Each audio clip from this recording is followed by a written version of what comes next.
Hello students. हम लोग science के चैप्टर 3 एडेप्टेशन इन एनिमल्स के बारे में पढ़ रहे थे और मैंने आपको एडेप्टेशन के बारे में बताया था और क्यों ज़रूरत पड़ती है इसके बारे में बताया था। ठीक है, तो जो जानवर होते हैं, एनिमल्स होते हैं, वो किसी भी जहाँ पर भी वो रहते हैं या जो भी वो खाते हैं या उनको अपने प्रोटेक्शन के लिए जो भी अपने बॉडी में चेंजेस लाने होते हैं या उस एनवायरनमेंट के लिए, उस चीज़ों के लिए जो अपने अंदर वो चेंजेस लाते हैं, चीज़ों को अडॉप्ट करते हैं, ठीक है, उसी प्रोसेस को क्या कहा जाता है? अडेप्टेशन कहा जाता है। तो ये जो अडेप्टेशन है, ये जो चेंज है अपने अंदर लाते हैं, वो अपने रहने वाली जगह के अकॉर्डिंग लाते हैं, जहाँ पे रहना होता है। ठीक है, अगर वो ठंडी जहाँ पर रहते हैं, पानी में रहते हैं, हवा में रहते हैं, जहाँ पे भी रहते हैं, उसके अकॉर्डिंग जो है वो अपने अंदर जो चेंजेस लाते हैं, अडॉप्ट करते हैं, उसके आधार पे अडेप्टेशन टू हैबिटेट होता है। इसी तरह से अपनी सेफ्टी के लिए भी वो बहुत कई तरह के चेंजेस लाते हैं अपने अंदर या अडॉप्ट करते हैं। ठीक है, इसी तरह से वो अपनी फूड हैबिट्स यानी अपनी जो खाने की आदतें हैं उसके अकॉर्डिंग भी बहुत सारी चीज़ें चेंज करते हैं या डेवलप करते हैं। ठीक है, तो यही सब बातें जो है हम पढ़ेंगे, जो हमारा टॉपिक भी है। ठीक है, तो हमारा आज का पहला टॉपिक क्या है? अडेप्टेशन टू हैबिटेट, यानी अपने आवास के आधार पे यानी अपनी रहने की जगह के आधार पे जो एनिमल्स होते हैं, जो अपने अंदर चेंजेस लाते हैं या जो चीज़ें अडॉप्ट करते हैं, ठीक है, उसी के बारे में हम पढ़ेंगे। तो सबसे पहले हमें ये जानना होगा कि हैबिटेट क्या होता है। ठीक है, देखो हैबिटेट क्या होता है। हैबिटेट वो नेचुरल होम होता है, जैसे हमारा घर होता है ना। तो नेचुरल होम मतलब जो हमारा एनवायरनमेंट होता है, हमारी आसपास की जहाँ होती है, यानी ठंडा इलाका है, गर्म इलाका है ना, या पानी का इलाका है या हवा का इलाका है, जैसा भी हो। ठीक है, तो जो हैबिटेट होते हैं, जैसे कोई भी नेचुरल होम हो या कोई इन्वायरमेंट हो जहाँ पर जो एनिमल है, प्लांट है या कोई भी जीवित प्राणी जहाँ रहता है। ठीक है, जिस भी जो भी लिविंग प्राणी है, चाहे वो प्लांट हो चाहे एनिमल्स हो, जिस एनवायरनमेंट या जिस नेचुरल होम में रहते हैं उसको क्या कहा जाता है? हैबिटेट कहा जाता है। तो इस हैबिटेट के अकॉर्डिंग, यानी इस जो नेचुरल होम के अकॉर्डिंग वो जो अपने बॉडी में चेंजेस लाते हैं, जो चीज़ें अडॉप्ट करते हैं, डेवलप करते हैं, उसी के बारे में हम पढ़ेंगे कि वो कौन कौन से अडप्टेशन करते थे, कौन कौन सी चीज़ें उन्होंने अडॉप्ट की थी। ठीक है, तो अब देखेंगे, आप देखेंगे कि जो नेचुरल होम होते हैं वो लैंड भी हो सकता है, क्योंकि लैंड भी एक नेचुरल होम है, जानवर रहते हैं इस पर। ठीक है, वाटर भी हो सकता है। ठीक है, जो है वाटर और लैंड दोनों भी हो सकता है। ठीक है, इसी तरह से एयर भी हो सकता है। ठीक है, और इसी तरह से जो है कोई बहुत सारे जानवर आप देखोगे प्लांट पे भी रहते, प्लांट या पौधों पे भी बहुत सर्वाइव करते हैं। ठीक है, तो इस तरह से हमने क्या किया, अलग अलग हैबिटेट के अकॉर्डिंग, यानी अलग अलग वासस्थान के अनुसार जहाँ भी जानवर पाए जाते हैं उसके अकॉर्डिंग जो हमने क्या किया, जो है सो क्लासिफाई कर दिया। ठीक है, तो जो जानवर लैंड पे पाए जाते हैं उनको हमने टेरेस्ट्रियल एनिमल कहा, मतलब लैंड उनका क्या हो गया? नेचुरल होम हो गया। और जो वाटर जैसे नेचुरल होम में रहते थे उनको हमने एक्वाटिक एनिमल कहा। और जो लैंड और वाटर दोनों ही प्रकार के नेचुरल होम में रहते थे उनको हमने एम्फीबियन कहा। ठीक है, एम्फीबियंस कहा। ठीक है, और जो एनिमल्स एयर में रहते हैं, एयर में जो है उनका जो नेचुरल होम है वो एयर था, हवा थी, तो हमने उसको क्या कहा, उन एनिमल्स को हमने एरियल एनिमल्स कहा। ठीक है, इसी तरह बहुत से जानवर जो थे उनका जो नेचुरल होम था वो क्या था, जो प्लांट्स थे, पेड़ पौधे थे। जैसे चिड़िया घोंसला कहाँ बनाती है, जो है पेड़ों के ऊपर बनाती है, तो क्या बोला हमने कि वो आर्बोरियल एनिमल है, जैसे बंदर रहता है। ठीक है, तो इस तरह से जो हैबिटेट के अकॉर्डिंग जो हमने क्या किया, एनिमल्स को कैटेगराइज कर दिया कि जो लैंड में पाए जाते हैं उनको टेरेस्ट्रियल एनिमल कहा, जो वाटर में उनको एक्वेटिक, जो लैंड और वाटर जैसे दोनों नेचुरल होम में पाए जाते हैं उनको हमें एम्फीबियन का। इसी तरह से आगे की भी बाकी दो। तो इस वीडियो में हम केवल टेरेस्ट्रियल एनिमल्स के बारे में जो है वो पढ़ेंगे और साथ में हम कोशिश करेंगे कि जो है नहीं इतना ही पढ़ते हैं आज, टेरेस्ट्रियल एनिमल्स के बारे में ही हम केवल आज डिस्कस करेंगे। ठीक है, तो स्टार्ट करते हैं टेरेस्ट्रियल एनिमल। तो देखो बेटा, जो एनिमल्स लैंड पर रहते हैं और लैंड उनका नेचुरल होम होता है, ठीक है, उनको हम क्या कहते हैं, टेरेस्ट्रियल एनिमल्स कहते हैं। जैसे आप देखोगे लॉयन, बफेलोज, गोट, डियर, ये सब क्या होते हैं, ये सब लैंड पे रहते हैं और ये इनका नेचुरल होम होता है, प्राकृतिक घर होता है लैंड, तो इनको हम टेरेस्ट्रियल एनिमल कहते हैं। अच्छा, जो जो एनिमल का जो है नेचुरल होम लैंड होता है, आप उनमें खास बात देखोगे, क्या देखोगे कि उनके पैर होते हैं, लेग्स होते हैं, चलने के लिए, जहाँ से दूसरी जगह जाने के लिए, सांस लेने के लिए उनमें क्या पाया जाता है, लंग्स पाया जाता है।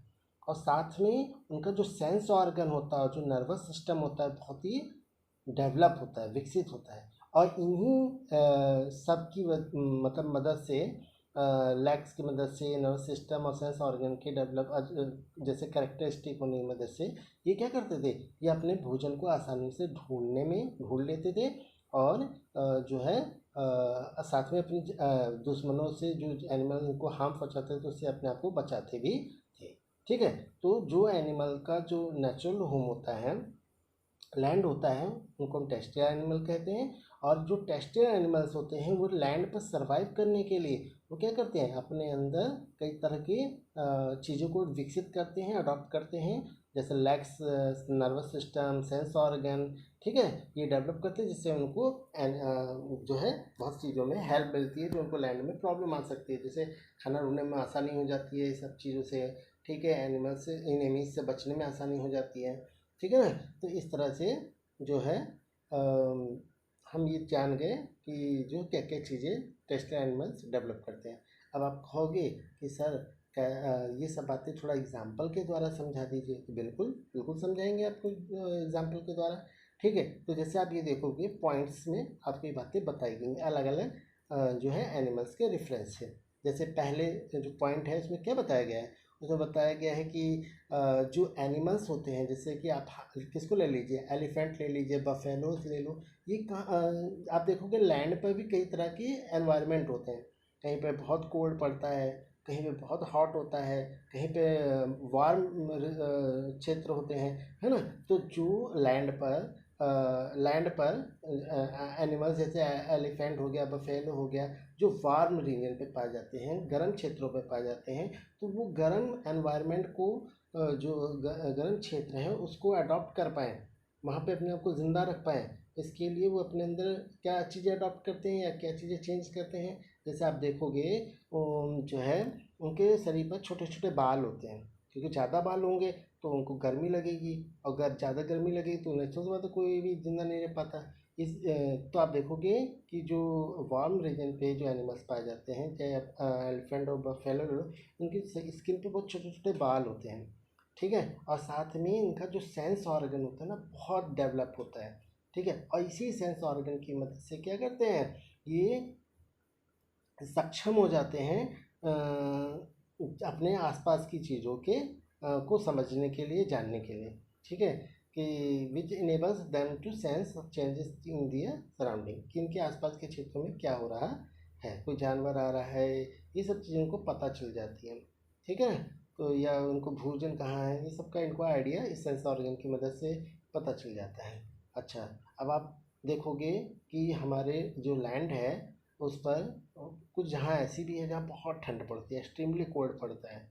ठीक है, तो वहाँ पर भी कई तरह के एनिमल्स पाए जाते हैं, पोलर बियर, रेनडियर, याक। ठीक है, अब वहाँ पर हाथी घोड़ा तो नहीं रह सकते, ठीक है, या हाथी या तुम्हारा जो है बफेलो वहाँ नहीं सर्वाइव कर पाएंगे, क्योंकि वहाँ बहुत एक्सट्रीम ठंड ठंड पड़ती है और इनकी स्किन पे बाल बहुत छोटे छोटे होते हैं। तो ये एनिमल्स क्या अपने अंदर चेंजेस लाते हैं, अडॉप्ट करते हैं। ठीक है, तो आप देखोगे कि जो रेंडियर या पोलर बियर होते हैं, याक होते हैं, उनके बॉडी पर बहुत मोटे बालों का जो है एक कवर पाया जाता है, एक कोट पाया जाता है, फर का एक कोट पाया जाता है, जो इनको क्या करता है, एक्सट्रीम कोल्ड से बचाता है। देखो वो जो एलिफेंट थे, वो बफेलो थे, वो वार्म क्षेत्र में रहते थे, क्यों, उसके अकॉर्डिंग उन्होंने अपने अंदर क्या चीज़ अडॉप्ट की, स्किन पे कम बाल रखे हैं, ठीक, और सेंस ऑर्गन डेवलप किया अच्छे से, ठीक है। उसी तरह से जो एक्सट्रीम कोल्ड में सर्वाइव करने के लिए पोलर बियर और रेंडियर के शरीर पर क्या पाए जाते थे, जो है कोट ऑफ फर यानी बालों का एक जो है रोमों का एक कोट पाया जाता था, ठीक है, एक कवर पाया जाता था जो उनको एक्सट्रीम कोल्ड से बचाता था, ठीक है। उसी तरह आप देखोगे रेगिस्तानी इलाका बहुत गर्म होता है, वहाँ का वेदर जो होता है बहुत ही हॉट होता है, ठीक है। तो उस हॉट मतलब जो वहाँ का जो हॉट वेदर है, वहाँ के क्लाइमेट में सर्वाइव करने के लिए जो डेजर्ट एनिमल होते हैं, जैसे आप कैमल को ही ले लीजिए, ऊँट को ले लीजिए, उसकी जो स्किन होती हैं उसमें बहुत कम बाल पाए जाते हैं, ठीक है। और बाल पाए जाते हैं बहुत मोटे पाए जाते हैं और साथ में बहुत कम मात्रा में होते हैं, ठीक है। जो क्या करता है जो उनको उस जो है हॉट वेदर से बचाता है, ठीक है, ये हॉट क्लाइमेट से बचाता है। इसके अलावा आप देखोगे वहाँ पर रेगिस्तानी इलाके में क्या होता है, भोजन की या पेड़ों की बहुत कमी होती है या फिर पानी की बहुत कमी शॉर्टेज होती है, तो इसलिए क्या करते हैं, इनके आप देखोगे ऊँट पे, आप तस्वीर में भी देख रहे हो, इनकी पीठ पर ना एक क्या होता है, एक हम्प निकला रहता है, गद्दा निकला रहता है, ठीक है, गद्देदार जैसा स्ट्रक्चर होता है उसे हेम्प हम्प कहते हैं, ठीक है। और वो निकला रहता है और इसमें क्या रहता है, फैट स्टोर रहता है, क्या रहता है, फैट। जब ये ऊँट जो होते हैं कुछ खाते पीते हैं तो वो क्या करते हैं, कुछ तो यूज़ कर लेते हैं और कुछ जो है वो इसी हम्प में क्या करते हैं, स्टोर कर लेते हैं। तब जब ये कई दिनों तक खाना इनको या पेड़ नहीं मिलता है, पत्तियाँ खाने को नहीं मिलती हैं, तो आप इन्हीं जो हेम्प में जो फैट स्टोर है उसी की मदद से ये एनर्जी पाते हैं, वो प्राप्त करते हैं, ठीक है।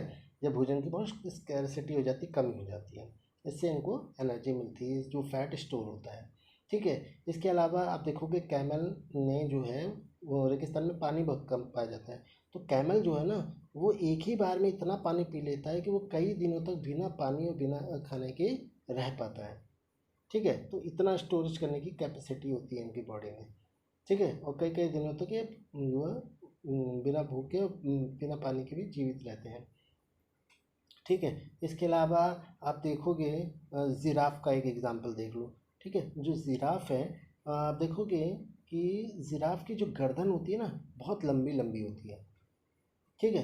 क्यों लंबी होती है, ताकि वो क्या कर सकें, जो पेड़ों की ऊंची ऊंची टहनियाँ होती हैं वो आसानी से उसको खा सकें, ठीक है।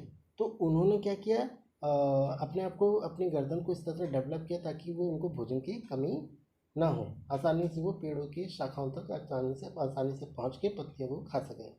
तो आप देखोगे जो एलिफेंट बफेलो ये इन्होंने वार्म रीजन के लिए क्या चेंजेस लाए, अडॉप्ट किए, नई चीज़ें अडॉप्ट की, ठीक है, ताकि वहाँ सर्वाइव कर सके। पोलर बियर रेनडियर या अपने एक्सट्रीम कोल्ड में रहने के लिए, नेचुरल होम में रहने के लिए कई तरह के चेंजेस लाए अपनी बॉडी में। इस आर डेजर्ट एनिमल जैसे ऊँट है, उन्होंने अपने बॉडी में बहुत तरह के चेंजेस लाए, अडॉप्ट किए, नई चीज़ें अडॉप्ट की ताकि वो वहाँ पर वहाँ के हॉट क्लाइमेट को में सर्वाइव कर सकें।